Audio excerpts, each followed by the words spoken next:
नमस्कार, स्वागत है आपका न्यूज़ 9 नेशन में। हमारे साथ जुड़ चुके हैं किसान यूनियन के प्रदेश अध्यक्ष रवि पवार जी।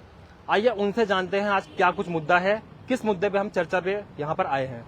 रवि पवार जी, आपका बहुत बहुत स्वागत है न्यूज़ 9 नेशन में। धन्यवाद, बहुत बहुत धन्यवाद। किस मुद्दे को लेकर आज आपने जो है पत्रकारों को यहाँ संबोधित करने के लिए बुलाया है, जरा जानकारी दीजिए। देखिए, सबसे पहले तो आज 2 अक्टूबर है। 2 अक्टूबर को हमारे देश की 2 महान विभूतियों का उनके लिए बहुत बड़ा दिन है। महात्मा गांधी जी की और लाल बहादुर शास्त्री जी, दोनों के बारे में अगर हम बात करें तो एक ने देश की आज़ादी के लिए बहुत कुछ किया है और दूसरे ने किसानों मजदूरों के लिए बहुत कुछ किया है। जय जवान जय किसान का नारा देने वाले लाल बहादुर शास्त्री जी और महात्मा गांधी जी को मेरा शत-शत नमन। अब बात करते हैं किसानों की। तो किसानों के बारे में इतनी समस्याएं चल रही हैं कि किसानों की सरकार सुनने को बिल्कुल भी तैयार नहीं है।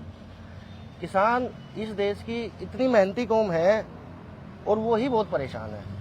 किसान अपनी फसलों की, अपने फलों की, अपनी जड़ी बूटियों की, जो भी किसान उगाता है, अपने बच्चों की तरह सेवा करता है, बच्चों की तरह देखभाल करता है और उसके बाद भी समस्या ये रहती है कि उसे उसी मेहनत का फल नहीं मिल पाता है।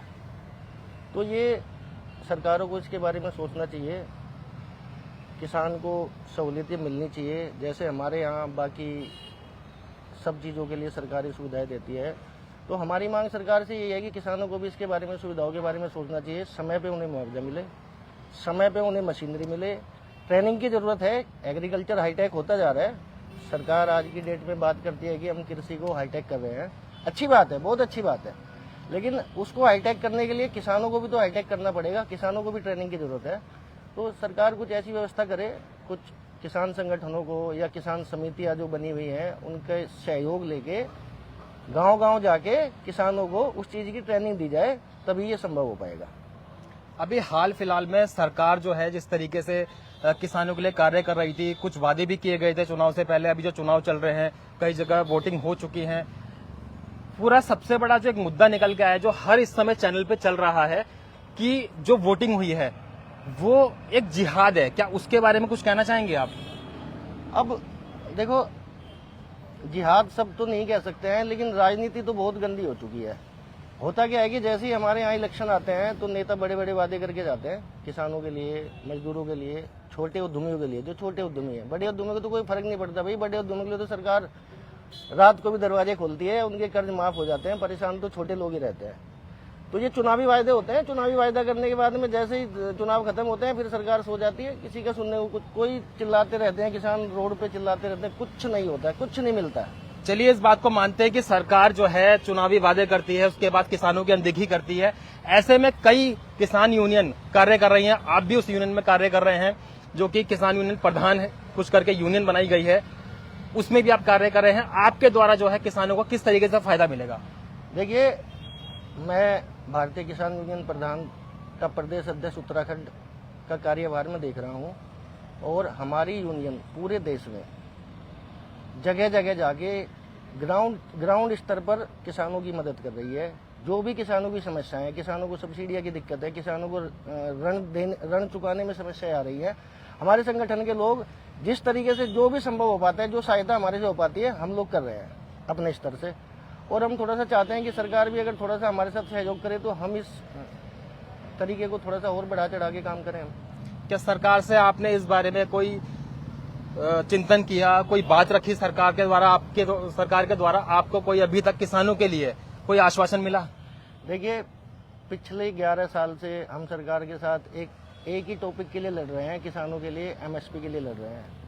कि जैसे आज की डेट में हमारे यहाँ पे हर चीज़ एमआरपी पे बिकती है। कोई कुछ भी प्रोडक्ट बनाता है, कोई भी फैक्ट्री, कोई भी अपने घर पे बनाए, कुछ भी बनाए, उस पर एमआरपी डाल के बेचता है। हम पिछले 11 साल से सरकार के साथ लड़ रहे हैं कि कम से कम किसानों को भी एमएसपी की फैसिलिटी दी जाए। कम से कम किसान को ये तो रहेगा कि अगर वो कोई भी अपनी फसल उगा रहा है, ज्वार उगा रहा है, दाल उगा रहा है, चावल उगा रहा है, गन्ना उगा रहा है, उसे ये तो रहेगा कि मेरी ये फसल इस रेट पे जाएगी, ये मेरी लागत है, ये मेरी मेहनत है, ये मेरा प्रॉफिट निकल के आएगा। लेकिन होता क्या है, आपने देखा होगा, सपोज करें जैसे टमाटर का सीजन आता है तो टमाटर रोड पे घूमता रहता है, 5 रुपए किलो 6 रुपए किलो में उसे खरीदने को तैयार नहीं होता। आज की डेट में उसी टमाटर को हम 70 रुपए किलो खरीद रहे हैं, बाजार में हम जाएंगे 70 रुपए किलो 60 रुपए किलो बिक रहा है। तो उसका बेनिफिट किसान को थोड़ी ना मिल रहा है, बिचौलियों को जा रहा है। तो फल फूल कौन रहे हैं? फल फूल रहे हैं बिचौलिए, किसान को कुछ नहीं मिल पाता है। तो हम तो सरकार से ये चाहते हैं कि हर चीज जो किसान उगाता है उसका मिनिमम सेल्स प्राइस फिक्स होना चाहिए, तभी हमारे देश का किसान खुशहाल हो पाएगा। देखिए, ये थे हमारे साथ किसान यूनियन के जो है प्रदेश अध्यक्ष रवि पवार जी।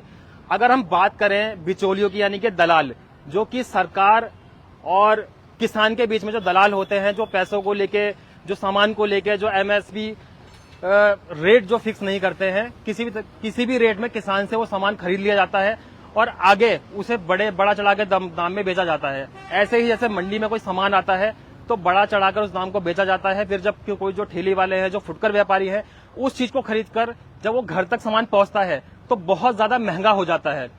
ऐसे में कहीं ना कहीं सरकार को बिचौलिए हटाने की आवश्यकता है, एमएसपी लगाने की आवश्यकता है, किसानों के बारे में सोचने की आवश्यकता है। कैमरामैन पंकज के साथ आदेश गुप्ता, देहरादून।